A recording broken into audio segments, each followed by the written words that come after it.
Шинэ 7 мэндийг үзэгч та бүхэндээ хүргэе. Зах зээл цаг үе нэвтрүүлгийн шинэ дугаар үзэгч та бүхэнд хүргэж бэлэн боллоо. За өнгөрсөн амралтын өдрүүдээр манай телевизийн сурвалжлах хэсэг Эрдэс 57 компани үйл ажиллагаатай танилцаад ирсэн байгаа. Эрдэс 57 компанийн хувьд Чалка компанид тавьсан 350 сая Америк долларын өрийг 6 жилийн дараа бүрэн бардуулж дууссан. За энэхүү их өрийг дарж бүрэн бардуулснараа нааштай ирээдүй харагдаж байна гэдгийг онцлон тэмдэглэе. Тэгвэл Эрдэс 57 компани цаашдаа ямар үйл ажиллагаа, ямар зорилттойгоор үр дүнд хүрэх вэ? Дунд болон урт хугацааны ямар зорилт тавьж байгаа гэдгийг энэхүү нэвтрүүлгээр бид онцлон хүргэх гэж байна. За Монгол улсын 3 сая иргэний хувьцаа эзэмшиж байгаа Эрдэс 57 компани цанхны уурхаагаас бид энэхүү нэвтрүүлгээ бэлтгэсэн байгаа.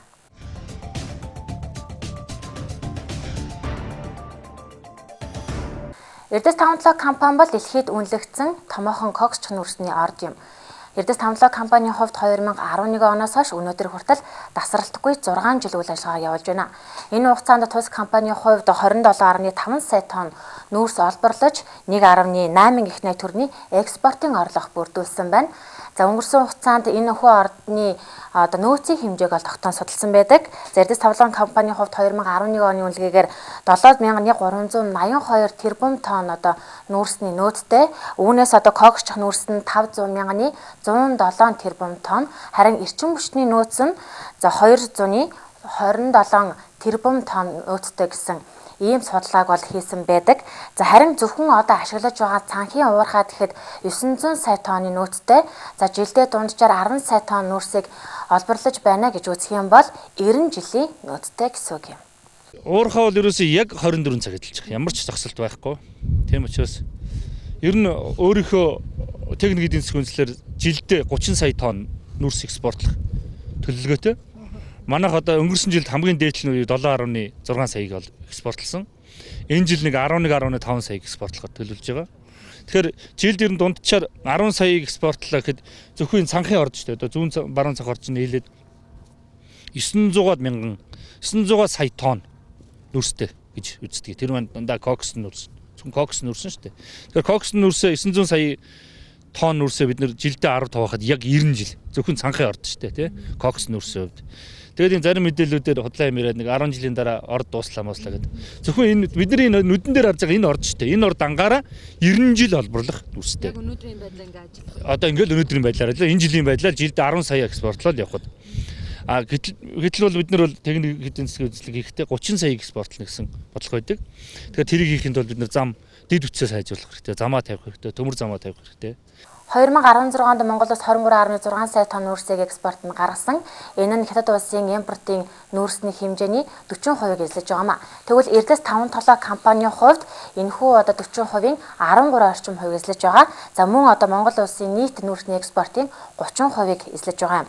2017 оны 3 дугаар сарын 31-ний байдлаар тус компанийн хувьд улсын төсөвт 284.6 тэрбум төгрөгийн орлогыг бол улсын төсөвт төлрүүлсэн.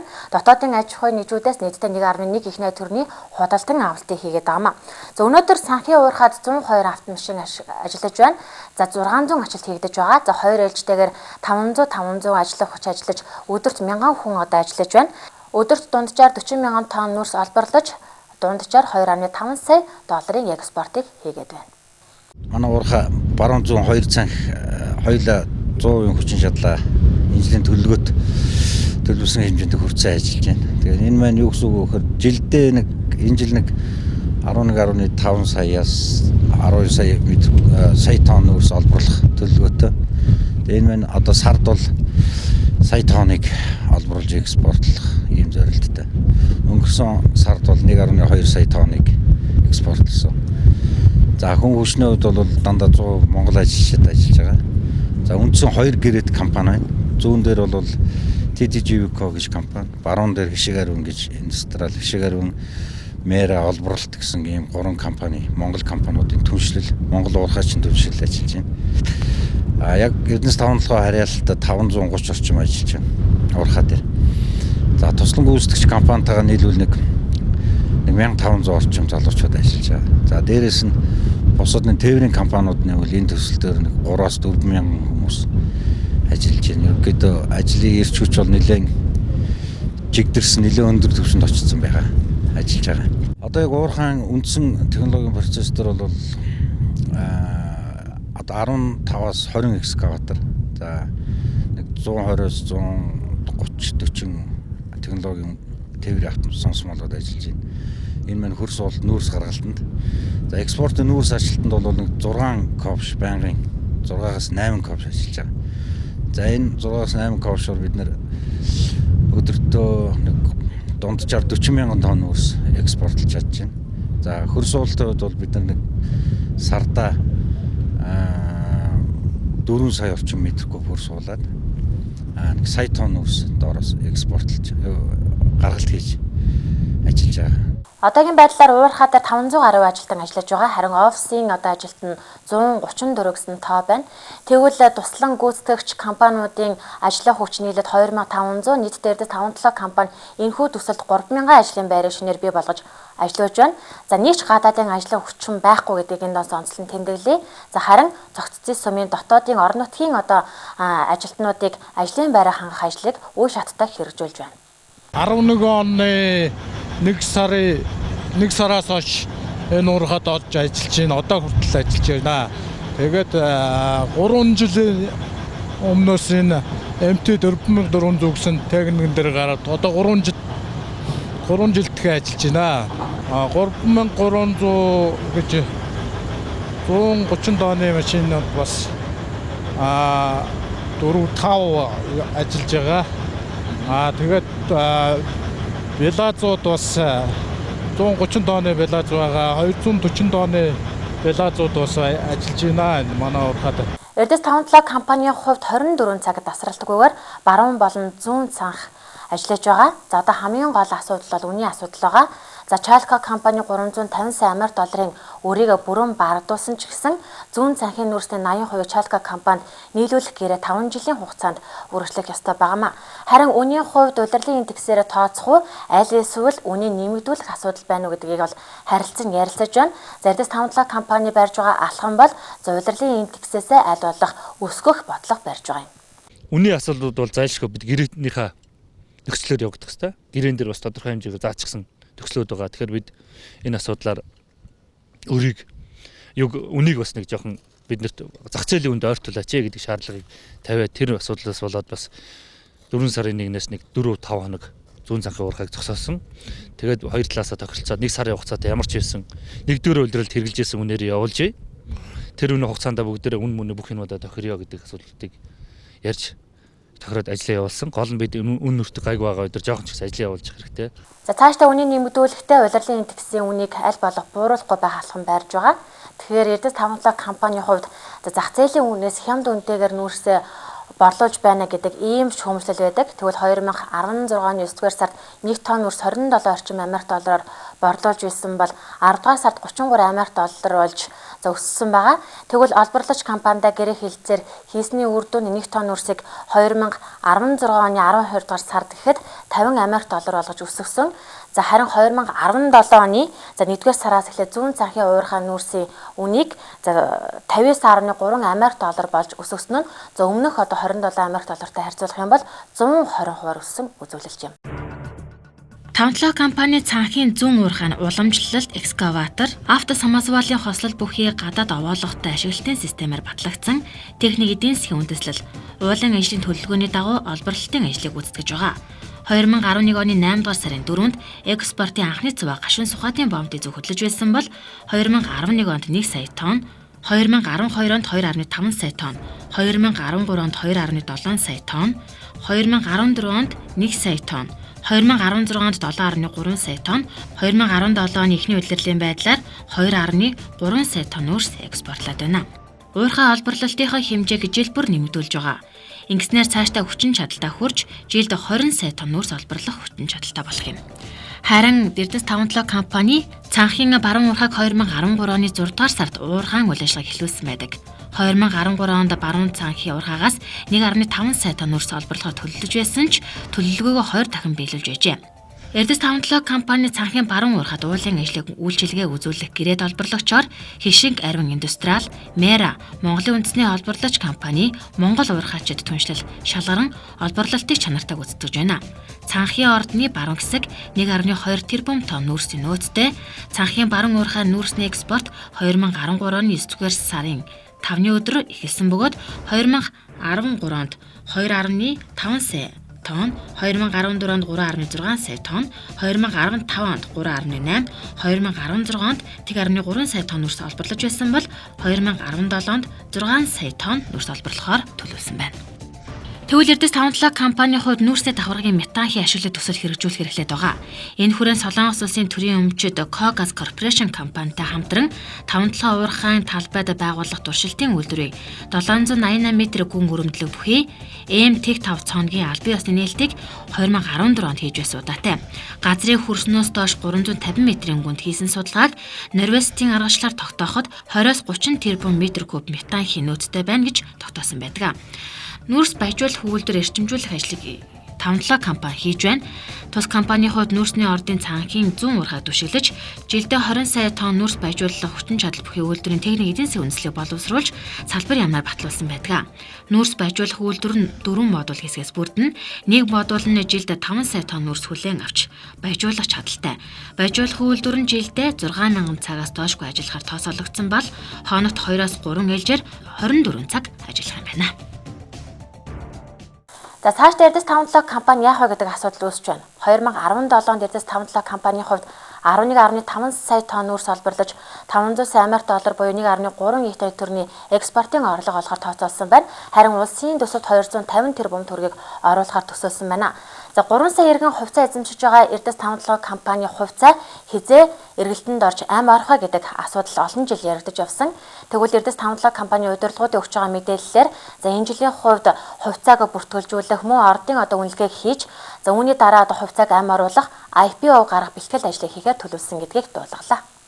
Нийт хувьцаа эзэмших тоог бүртгэлийг маш тодорхой болгох хэрэгтэй байгаа. Хөрөнгөө баталгаажуулж авах хэрэгтэй. Одоо шинэ нийт Эрдэс 57 гэдэг компани маань хэдэн сая төгрөгийн төсөвтэй юм бэ? Өрөнгөтэй юм бэ гэдгээ баталгаажуулсан үндсэн дээрээс нэг хувьцааныхаа үнэ маань бас тодорхой хэмжээгээр хөдлөх хэрэгтэй. Яг тэрнтэй холбоотойгоор бид өр ширээ бас дарагдуулаад дуусчих хэрэгтэй. Өр ширээ дарагдвал дуусныхаа дараа ноогдлаш гэдэг юм ярина шүү дээ. Одоо мөдгөн хувьцаа эзэмшдэг хурал болон тэн дээр бас тэгээд дэлгэрэнгүй хэлж өгөх бах. Ямар ч юм энэ жилдээ багтаагаар бид нар чадвал хувьцааг нэг амар болч та. Хөрөнгөний бах зах зээл дээр хоёр дахь зах зээл хөрөнгөний хувьцааны хоёр дахь зах зээлийг нэгээд хувьцааг хөдөлгөөнд оруулчихъя даа гэсэн бодлого бол байгаа. Яг төлөвлөгөөнийхөө дагуу явж чадвал бид нар чадах болов гэж найж байна. Эрдэс 57 компанийн хувьд тулгамдж байгаа нэг асуудал бол замын асуудал байгаа. Уурхаагаас Гашуун Сухад хүртэл 10 км зам нь шорон зам, цаашаа 230 орчим км засмал зам байгаа боловч энэхүү засмал зам нь их хэмжээний эвдрэл гэмтэлтэй байгаа. Тийм ч учраас эвдрэл гэмтэлтийг зайлшгүй шаардлага байгаа гэдэг жолооч нар илэрхийлж байна. За одоогийн энэ гэмтлээс болоод тээвэрлэлт хийхэд хүндрэлтэй, за эрсдэлтэй байгаа гэдэг жолооч нар илэрхийлээд байна. Жолооч нар одоо бид нар бол эх орныхоо хөгжил цэцгэлд бас тийм ээ тодорхой хэмжээний хувь нэмрээ оруулсан гэж бид нар бол юм боддог. Тэгээ яг бас их орныхоо өрийг бас дарахад ч гэсэн миний хувь нэмрээ бас оруулсан би бас баяртай байна.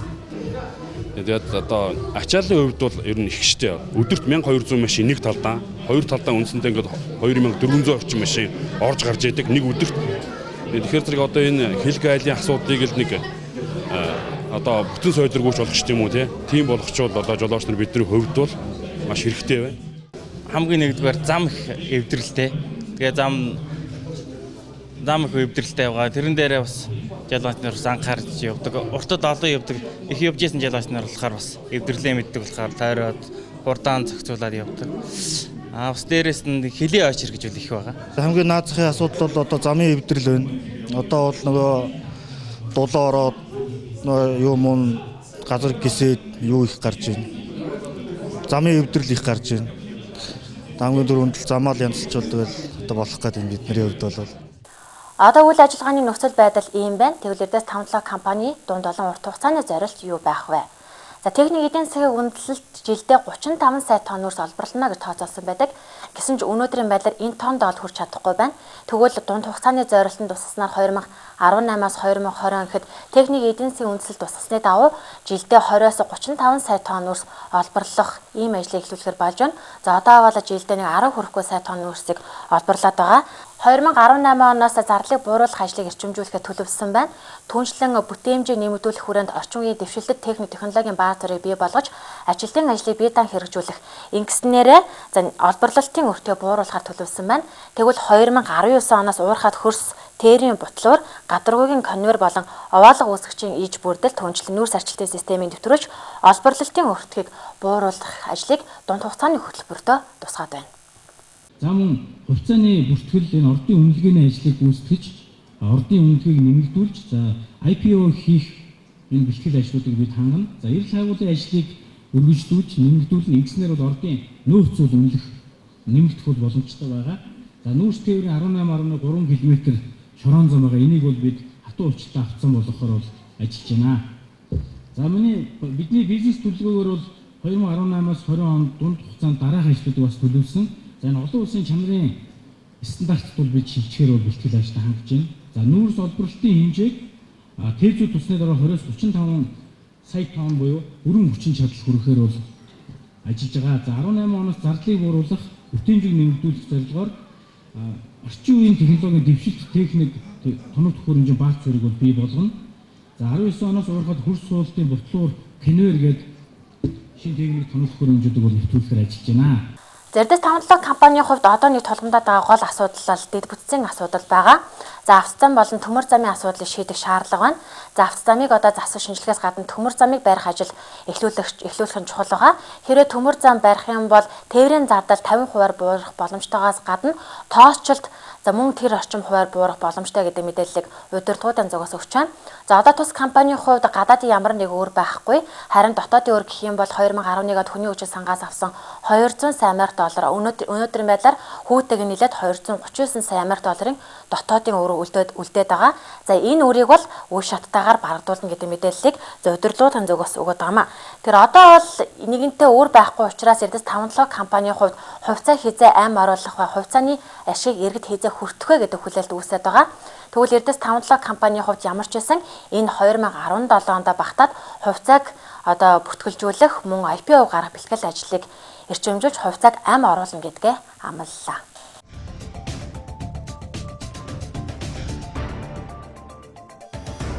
Үзэгч та бүхэндээ бид нэвтрүүлгийн энэ удаагийн дугаараар Эрдэс тавталгаа компани урт болон дунд хугацааны зорилтын талаар мөн одоогийн нөхцөл байдлын талаар мэдээллийг хүргэлээ.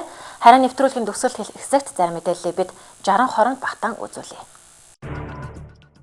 Төрийн эмчийн сургууль цэцэрлэгийн багш эмнэлгийн эмч ажилтнуудын цалингийн зээлийн хүүгийн хувь хэмжээ бууруулах, шимтгэлийг тэглэх ажлыг судлаж байна. Эхний ээлжинд төрийн эмчийн сургууль цэцэрлэгийн багш эмнэлгийн эмч ажилтнуудын цалингийн зээлийн шимтгэлийг тэглэж, дараа нь зээлийн одод төлж байгаа хүү болох жилийн 21.11%-ыг 18% болгон бууруулахаар ярилцж байна.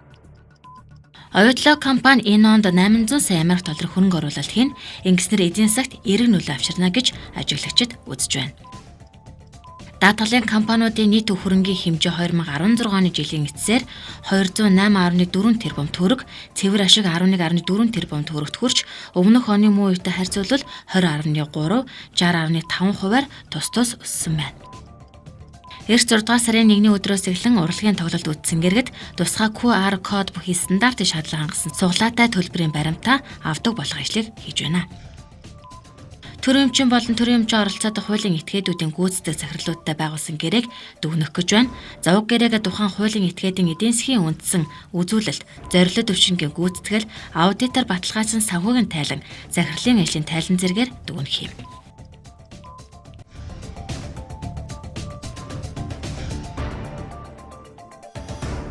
Зах зээл цаг үеийн нэвтрүүлгийн шинэ дугаартай хамт байсан үзэгч та бүхэндээ баярлалаа. Бид энэ удаагийн дугаараар Эрдэс тавталгаа компанийн үйл ажиллагааны талаар онцлон тэмдэглэлээ. Эх 7 хоногийн энэ цагт шинэ мэдээлэлтэй иргэн уулзъя. Шинэ 7 хоногийн ажилд тань амжилт хүсье.